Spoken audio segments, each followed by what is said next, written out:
সফলতার কোনো শর্টকাট হয় না, হয় অনেক কাঠখড় পুড়িয়ে জীবন যুদ্ধের প্রতিটি অধ্যায়ে নিজেকে প্রমাণ করে করে একটু একটু করে আপনি সফল হবেন, একটু একটু করে আগাবেন। ইটস এ জার্নি, এটা কোনো ডেস্টিনেশন নয়।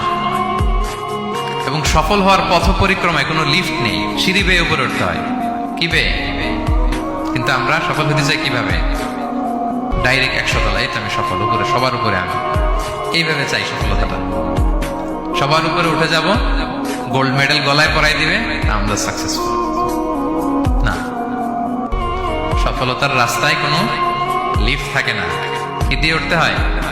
সিঁড়ি বেয়ে ঘাম জড়িয়ে উঠতে হয়। দেখেন, শুধু আলোর মুখ দেখার জন্য মায়ের পেটে আমাদের কত সময় লাগছে বলেন তো?